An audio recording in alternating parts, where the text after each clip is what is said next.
நீங்கள் பார்த்துக் கொண்டிருப்பது உங்கள் Vijay.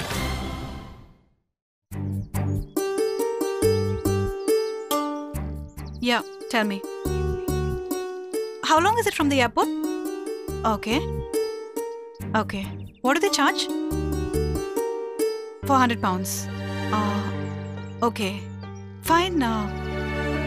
I'll just send the copy of the passport and visa today evening. Okay, all right. பிஸியா இருக்கியா? லண்டன்ல பேயிங் கெஸ்டா தங்குறதுக்கு இடம் ஃபிக்ஸ் பண்ணிட்டு இருந்தேன். நான் உன்கிட்ட கொஞ்சம் பேசணும். நான் லண்டன் போற விஷயம் தவிர வேற எது இருந்தாலும் பேசலாம். எனக்கு அதை தவிர பேச வேற எதுவும் இல்ல. தெரியும். அதான் முதல்லயே லண்டன் போற விஷயத்தை பத்தி மட்டும் பேசாதன்னு சொன்னேன். உனக்கு யார் மேல கோவம்? பேசி தீர்க்க முடியாத சண்டைன்னு உலகத்துல எதுவும் இல்ல. ட்ரிப்பை கேன்சல் பண்ணு. அண்ணன் கூட இரு. முடியாதுன்னு முடிவு பண்ணத இனி எவ்வளவு முயற்சி பண்ணாலும் முடியும்னு மாத்த முடியாது. என் அண்ணன் பாவம், ரொம்ப நல்லவரு. அவருக்கு நல்லது பண்றதுக்காக தான் நான் அவரை விட்டு விலகி போறேன். நீ அவரை விட்டு விலகலாம், ஆனா அண்ணனுக்கு நீதான் உலகம். உன்னை தவிர வேற யாரையும் அவரால் யோசிக்க முடியாது. நான் செத்துட்டேன்னு அவரை நினைச்சுக்க சொல்லு. ஏன் இப்படி பேசுற? நான் உண்மைதான் சொல்றேன். நான் பண்ண தப்பெல்லாம் எனக்கு கொன்னுடுச்சு. I'm unfit for any relationship. அண்ணன் கவலையில துரும்பா இழைச்சிருச்சு. சரியா சாப்பிடுறது இல்ல, தூங்குறது இல்ல. எல்லாம் கொஞ்ச நாளைக்கு தான், அப்புறம் எல்லாம் பழகிடும். எல்லாம் பழைய நிலைமைக்கு வந்துரும். சௌந்தர்யா, நீயும் அண்ணனும் ஒரு தடவை நேருக்கு நேரம் உட்காந்து பேசுனீங்கன்னா எல்லாம் சரியாயிடும். தெரியும். அதனால்தான் நான் அவரை பாக்குறது இல்ல, பேசுறது இல்ல. எதுக்காக இவ்ளோ ஆத்திரம் வீம்பு? தமிழ் நல்லா இருக்கணும். அவர் நல்லவரு. ஒரு நல்லவருக்கு நீ தண்டனை கொடுக்கற, உதவி செய்யல. ரொம்ப சிம்பிள் மீனாட்சி. அவர் என்ன விட்டுட்டு வேற கல்யாணம் பண்ணணும். அதுக்கு அவர் உன்னை மறக்கணும். கரெக்ட். என்ன மறக்கணும். அண்ணனால அது முடியல. முயற்சி பண்ணா முடியும். எப்படி? உங்க ஊர்ல யாரையாவது ஒரு பொண்ணு பார்க்க சொல்லு. கல்யாணம் பண்ணட்டும். எல்லா பழைய நினைவுகளும் காணாம போயிடும். இனி நான் உன்கிட்ட எதுவும் கெஞ்ச மாட்டேன். நீ லண்டன் போய் சந்தோஷமா இரு. என் அண்ணன் இங்க சாகட்டும். என் வலி உனக்கு சிரிப்பா இருக்குல்ல? நானும் உன்ன மாதிரிதான். தமிழ ரொம்ப நேசிக்கிறேன். ஆனா உலகத்தோட கண்ணுக்கு நீ நல்லவ, நான் கெட்டவ. என் அண்ணனே குழந்தை இல்லாத விஷயத்த பெருசா எடுத்துக்கல. அது அவரோட பரந்த மனப்பான்மை. எனக்கு தமிழோட குழந்தைய பார்க்கணும். உன் அப்பா பேர் என்னன்னு கேட்டா தமிழ்னு சொல்ற ஒரு குட்டி பையன் வேணும். மீனாட்சி, என் கனவெல்லாம் தமிழ் பத்தி தான். அவர் சந்தோஷமா யாரோ ஒருத்தர் கூட நிம்மதியா வாழணும். நான் அவரை ரொம்ப கஷ்டப்படுத்திட்டேன், கண் கலங்க வச்சுட்டேன். என் கையில இருந்த தங்கத்தை என்னால பத்திரமா வச்சுக்க தெரியல. மிஸ் பண்ணிட்டேன். இப்ப ஐயோ போயிடுச்சேன்னு ஃபீல் பண்றேன். நான் தமிழோட மனைவியை வாடுறதுக்கு தகுதி இல்லாதவ. அதான் விலகி போறேன். மீனாட்சி, ஒரு சின்ன ஹெல்ப். சொல்லு. தமிழுக்கு சீக்கிரமா ஒரு நல்ல பொண்ணா பாரு. அவருக்கு கட்டாயப்படுத்தி கல்யாணம் பண்ணிவை. அவர் நேர்மையான ஆளு. அவரை நம்பி வர பொண்ண ஏமாத்த மாட்டாரு, வாழ்ந்து கட்டுவாரு. ப்ளீஸ்.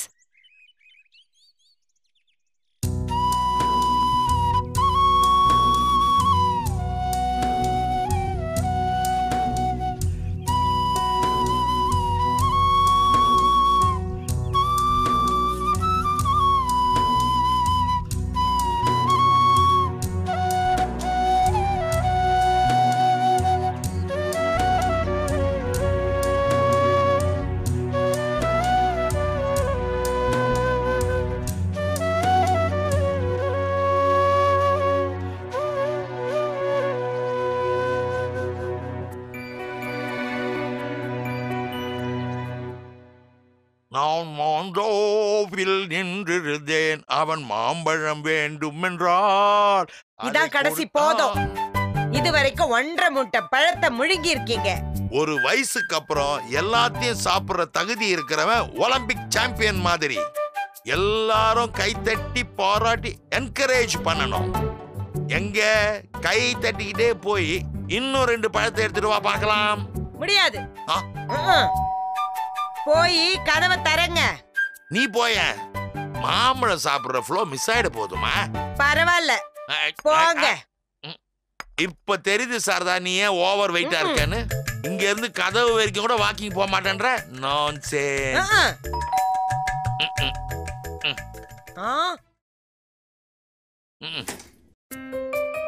வணக்கம் சம்பந்தி. வாங்க சம்பந்தி வாங்க. வாப்பா தமிழே. என்னப்பா ஒரு போன் பண்ணிருந்தா கால் டாக்ஸி கொண்டு வந்து உங்களை கேட்ச் பண்ணிருப்பேனே. Welcome welcome. வாங்க. வணக்கம். வாங்க உட்காருங்க. மேங்கோ சாப்பிடுறீங்களா மேங்கோ ஜூஸா சாப்பிடுறீங்களா? ஒன்றும் வேண்டாம். சம்பந்தி விவசாயம் எப்படி நடக்குது? வீட்டுல எல்லாரும் சௌக்கியமா இருக்காங்க? வேலை நடந்துட்டு இருக்கு. டிஃபன் ரெடி பண்ணவா? சௌந்தர்யா ஆபீஸ் போயிருக்கோம், நீங்க எங்கேயே சாப்பிட்டு போலாம்.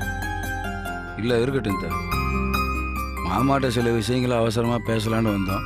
இன்னைக்கு சாயந்தரமே ஊருக்கு கிளம்புறோம். தமிழே வந்ததுல இருந்து பாக்குறேன் உன் போக்கே சரியா இல்ல. பச்சை தண்ணி கூட குடிக்க கூடாதுன்னு ஒரு முடிவோட வந்தா மாதிரி எதை கேட்டாலும் வேணான்ற. சாயங்காலம் ஊருக்கு போறோம்னு சந்தடி சாக்குல மேட்ரை வேற கன்வே பண்ற. சம்பந்தி, சென்னையில எங்களுக்குன்னு வேற யார் இருக்காங்க?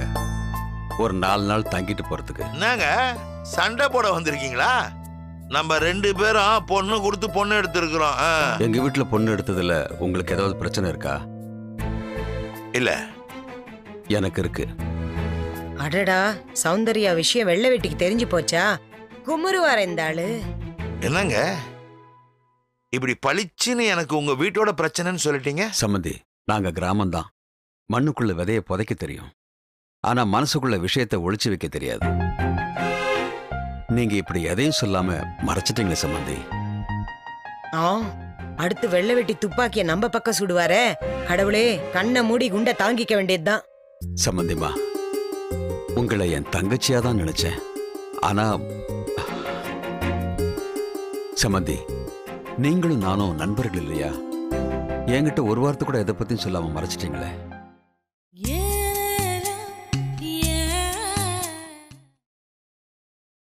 நீங்கள் பார்த்துக் கொண்டிருப்பது உங்கள் விஜய். சம்பந்தி, நீங்களும் நானும் நண்பர்கள் இல்லையா? என்கிட்ட ஒரு வார்த்தை கூட எதை பத்தியும் சொல்லாம மறைச்சிட்டீங்களே. மனசு வலிக்குது.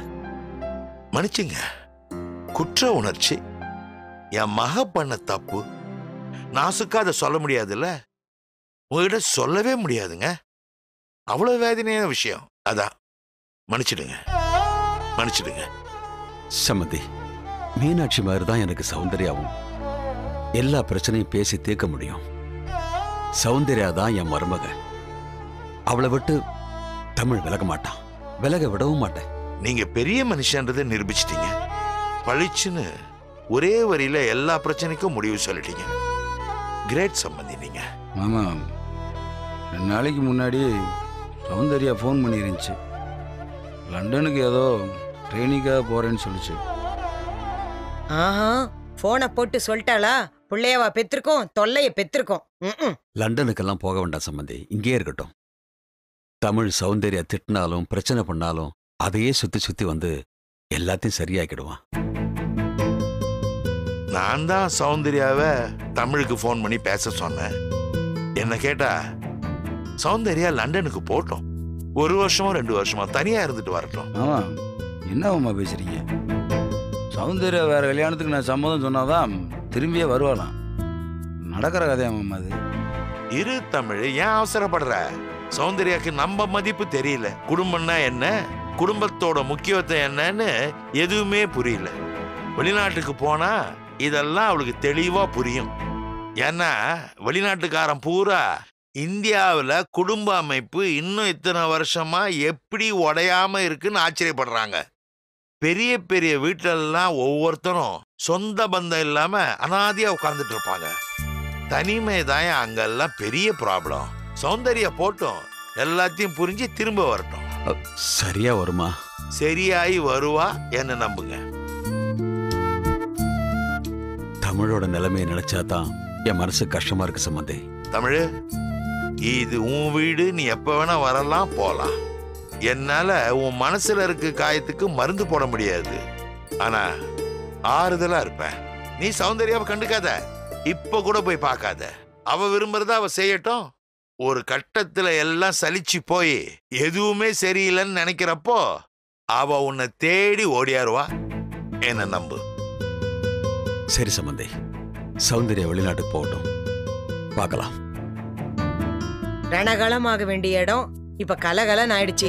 தப்பிச்சிட்டோண்டா சாமி. சமந்தி, நான் உங்ககிட்டயும் தமிழ்கிட்டயும் மறுபடியும் மன்னிப்பு கேட்டுக்கிறேன். நான் என் மகளை சரியா வளர்க்கல. தப்பு, அவ செய்யறது எல்லாமே தப்பு. மன்னிச்சுங்க.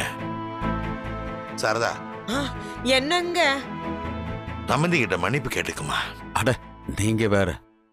இல்ல சம்பந்தி, மனசு ஆறல. அந்த ஆளு விட்டாலும் நம்மாளு விட மாட்டாரு போலயே. எங்களை மன்னிச்சிடுங்க. தினம் சௌந்தர்யா மனசு மாறணும்னு நான் சாமியை கும்பிடுறேன். அது போதுமா, விரும்புறது நடக்கும். சம்பந்தி, நாங்க மீனாட்சி பார்த்துட்டு ஊருக்கு புறப்படுறோம். பா தமிழ். சம்பந்தி, ஆ? இன்னொரு விஷயம். சொல்லுங்க சம்பந்தி. ஏங்க சும்மா இருக்க மாட்டீங்களா? அவங்களே களைப்பா வந்திருக்காங்க, அடுத்த கத்திய வீசாதீங்க. சாரதா, இனிமே நான் சம்பந்தி கிட்ட எதையுமே மறைக்கிறதா இல்ல. நீங்க வாங்க சம்பந்தி.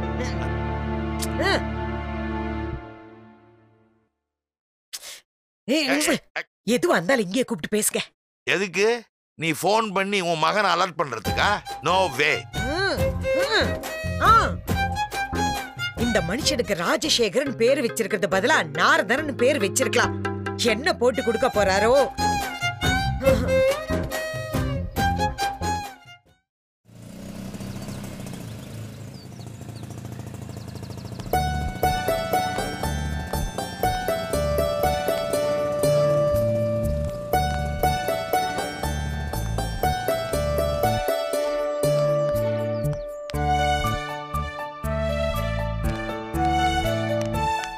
அப்பா, அண்ணே, என்னப்பா இது? ஒரு போன் கூட பண்ணாம திடீர்னு வந்து நிக்கிறீங்க. காஃபி போடவா? வேண்டாம்மா, இப்பதான் சம்மந்தி வீட்டுக்கு போயிட்டு வரோம். எப்படிமா இருக்க? நான் இருக்கேன்பா. அம்மா எப்படி இருக்காங்க? நீ என்னன்னு எதுவுமே பேச மாட்டேங்கிற? உன்னை பார்த்த சந்தோஷத்துல எனக்கு பேச்சே வர மாட்டேங்குதுமா. சரி, மாப்பிள்ளை எங்க?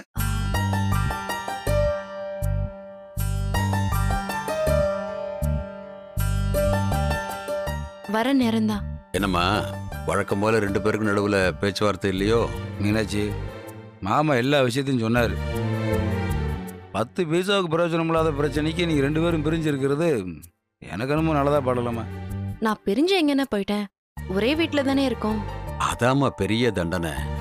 கண்ணுக்கு முன்னாடியே மனசுக்கு பிடிச்சதை வச்சுக்கிட்டு அதுக்கும் உனக்கு சம்பந்தம் இல்லைன்னு சொன்னா மனசு எவ்வளவு ஏங்கும். வருத்தத்துல எப்படிலாம் கஷ்டப்படுறோம். என்னப்பா, சரவணனுக்கு சப்போர்ட் பண்ண ஊர்ல இருந்து பஸ் பிடிச்சு வந்தீங்களா? உன் பொய்கோவத்தை பார்த்தா எனக்கு சிரிப்பு தாமா வருது. மீனாட்சி, அப்பா கிட்ட சொல்லுமா, உனக்கு சரவணனுக்கு என்னம்மா பிரச்சனை? எடுத்ததுக்கெல்லாம் சந்தேகம்ப்பா. மீனாட்சியே சரவணன் சந்தேகப்படுற மாதிரி ஒரு கேள்வி நியாயமானது இல்ல. நீ மாப்பிள்ளையும் மனுஷங்க தானே. எல்லா மனுஷனுக்கும் இருக்கிற நிறைய குறை உங்களுக்கும் இருக்கும்ல. இப்ப 2 பேத்துக்குள்ள இடைவெளி ஏற்கனவே உங்களுக்குள்ள பல விஷயத்த புரிய வச்சிருக்கோம். என்ன முடிவு எடுத்திருக்க? தப்பு பண்ணது அவன். அவன் மன்னிப்பு கேட்கட்டும், பேசுறேன். ஏப்பா, மீனாட்சி சொல்றது கூட நியாயமா தான் தெரியுது. உன் தங்கச்சின்னு ஆம்பளை பையனை மன்னிப்பு கேட்க சொல்றியா? மன்னிப்பு எல்லாம் மாப்பிள்ளை கேட்க மாட்டார். கேட்க மாட்டானா எங்கேயாவது போக சொல்லுங்க. மாப்பிள்ளை உன்னை மீனாட்சின்னு கூப்பிடுவார். நீ உடனே என்ன சரவணா அப்படின்னா போதும், பிரச்சனை முடிஞ்சிரும். அவன் என்ன மீனாட்சின்னு கூப்பிட்டோம். நான் பேசுறேம்மா. அவன் ஈகோ பிடிச்சவன்பா, நடிப்புக்காரன். முகத்துக்கு நேரா வந்து சாரி சொல்ல யோகியதை இல்லாதவன். ஏன்பா, உங்க மாப்பிள்ளை மேல ஏகப்பட்ட கம்ப்ளைண்ட் இருக்கும் போல இருக்க. அவர் ஆபீஸ்ல இருந்து வரட்டும், சட்டையை புடிச்சு என்ன ஏதுன்னு கேட்டுறேன். ஏண்டா தமிழ், நீ என் மாப்பிள்ளை மேல கை வச்சிருவியா? பாருங்கப்பா, ஆளு மட்டும் வரட்டும், அவனை டாரு டாரா கிழிக்கிறேன் பாருங்க. உனக்கு எதுக்கு நான் தலைவலி? விடுன்னு நான் பாத்துக்கிறேன். மீனாட்சி, இந்த சண்டை முடிவுக்கு வர மாதிரி தெரியலம்மா. புரிஞ்சுக்கிட்டீங்களா? தமிழ், நீ முதல்ல புறப்படு, நான் மாப்பிள்ளைய பார்த்து பேசிட்டு வரேன். ஏன்பா, பிரச்சனை வரும்னு நீ உடனே விரட்ட பாக்குறாரு. நான் இருப்பேன், உங்க மாப்பிள்ளை வரட்டும். என் தங்கச்சி மீனாட்சியை ஏன்டா டார்ச்சர் பண்றேன்ட்டு அவனை டாரு டாரா கிழிக்கிறேன் பாருங்க. ஏய், நீ கிளம்புடா. என்னமோ பண்ணுங்க. மீனாட்சி, சாப்பாடு எடுத்து வைப்பா.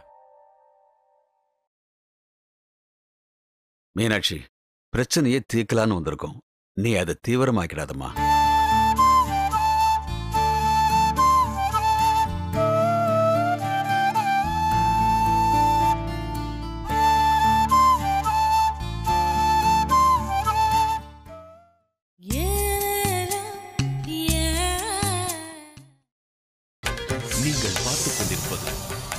செய்.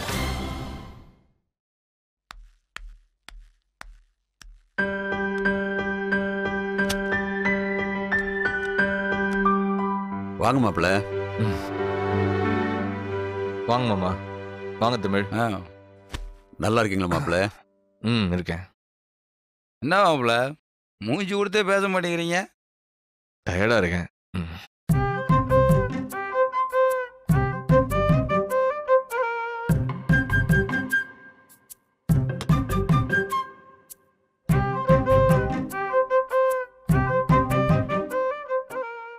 மாப்பிள்ள வந்ததுல இருந்து தங்கச்சி அழுதுகே இருந்துச்சு. ஃபுல் மேக்கப்ல இருக்கிறா, அழுதா மாதிரியே தெரியல. கேட்டுட்டே இருக்கேன், யோசனைகள் எங்கிட்டு இருக்கு? ஐயோ, 7Cல பசங்களை மிரட்டுற மாதிரி நம்மள வந்து மிரட்டுறானே, இவன் தொல்லை தாங்க முடியல. மாப்பிள்ள சொல்லுங்க. என்னமோ மீனாட்சியோட பிரச்சனை பண்றீங்களாமே? பிரச்சனைனா எப்பவுமே 2 பேர் சம்பந்தப்பட்டது, ஒரு பக்கம் மட்டும் விசாரணை பண்ணக்கூடாது. ஏதோ பக்கத்து வீட்டில் நடக்கிற பிரச்சனை மாதிரி பாக்குறா. இது எங்க குடும்ப பிரச்சனை, நீங்க தலையிடாதீங்க அப்படின்னு சொல்ல வேண்டியதானே அந்த ராஜகிரண் கிட்ட. என்ன மீனாட்சிக்கு யாருமே இல்லை நினைச்சிட்டு இருக்கீங்களா? பேசுங்கப்பா. ஐயோ, என்ன இழுத்து விட்டானே மாப்பிள்ள. நீங்க என்னப்பா மாப்பிள்ளை இழுத்துக்கிறீங்க? நீங்க ஒரு இழுவ குடும்பம் தான்டா. பாருங்க, உங்களுக்கு என் தங்கச்சியை கல்யாணம் பண்ணி கொடுத்தது அவளை கண்காணாம பாத்துக்க வேண்டியதுதான். ரொம்ப பழைய சினிமா வசனத்தை சூடு பண்ணி ஊத்துறானே, இவன் புது படமே பார்க்க மாட்டானா? தமிழ், இப்பதான் ஆபீஸ்ல இருந்து வரேன், ஒரு 5 minutes நான் ட்ரெஸ் மாத்தி வந்து கண்டினியூ பண்ணுவோமே. சீக்கிரம் வந்துருங்க மாப்பிள்ள. சரிம்மா.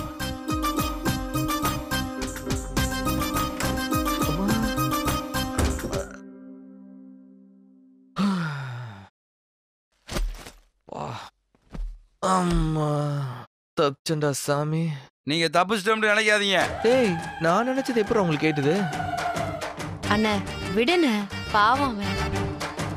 சும்மாருமா, ஓடி போய் ரூமுக்குள்ள ஒளிஞ்சதுக்கு உன் முன்னாடி ஒளிஞ்சிருந்தா 2 பேரும் சந்தோஷமா இருக்கான்னு நினைச்சு நான் கிளம்பி இருப்போம்ல. ஆனா மாப்பிள்ள கதவு பக்கத்துல இருந்து பொறான்றானே. சொல்லுங்க, என்ன பண்றீங்க? அவசியம் சொல்லணுமா? ஒரு பேண்ட் ஷர்ட்டை மாத்துறதுக்கு இவ்வளவு நேரமா? ஏங்க இன்னங்க உங்க பிரச்சனை? கதவை உடைச்சிட்டு உள்ள வரவா? அப்பா நீங்க சாப்பிட வாங்க. என்ன மிரட்டுறதுக்கு சோறு போட்டு ஆல்ரெடி பண்றியா? தமிழே, சாப்பாடு போடுறாங்கல்ல, போய் சாப்பிடுங்க. வர்றேன். சீக்கிரம் வாங்க, உங்க பிரச்சனையை பைசல் பண்ணிட்டு தான் போவான். சரி சரி, குளிச்சுட்டு வந்துடுறேன். டக்கு டக்குன்னு 2 கப் தனியா மோந்து ஊத்திட்டு வாங்க.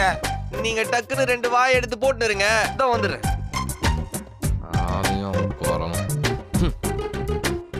பேசிய சாவடிறானு. வாங்கப்பா. இல்லம்மா, நாங்க புறப்படுறோம்மா. பா இருங்கப்பா, மாப்பிள்ளை வெளியில வரட்டும், பேசிட்டு கிளம்புவான். டேய், நீ மாப்பிள்ளை இப்படி மிரட்டுறது சுத்தமா பிடிக்கலடா. தங்கமான புள்ள. பா, என் தங்கச்சிட்ட சண்டைத்தனம் பண்ணா நான் இப்படித்தான் பேசுவேன். எல்லாம் சரியாயிடும்னு. எப்பமா? கேக்குறான்ல, சொல்லுமா. மீனாட்சி, சண்டை போட்டாலும் சரவணன் கால சுத்தி சுத்தி தானே வர. சேர்ந்துருமா, அதான் பெரிய அழகு. குறையில்லாத மனுஷன் யாரு? கணவனோட குறைய சரி கட்டுறவதான் மனைவி, மனைவியோட குறைய சரி பண்றவன் தான் புருஷன். புரிஞ்சுக்கம்மா. மாப்பிள்ள குளிச்சு முடிச்சாச்சா? இப்பதான் சோப் போட்டுன்னு இருக்கேன். மீனாட்சி, நான் கிளம்புறேன்ப்பா. மாப்பிள்ளை எங்களை கூட்டிட்டு வந்து ஏன் பிரச்சனை பண்றேன்னு பேச ஆரம்பிச்சா அதையே நூலா பிடிச்சு நீ பேச ஆரம்பிமா. வரமா? வரேன்ப்பா.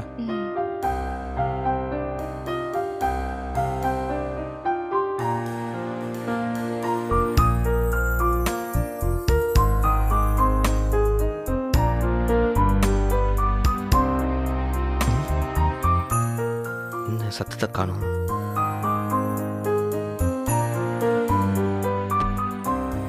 ஒருவேளை போயிட்டானுங்களோ?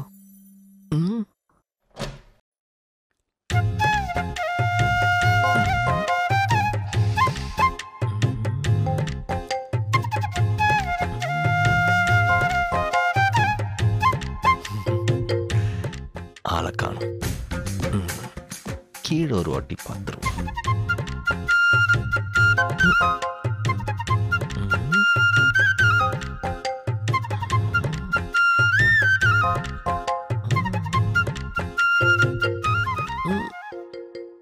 அப்பா போயிட்டானுங்க.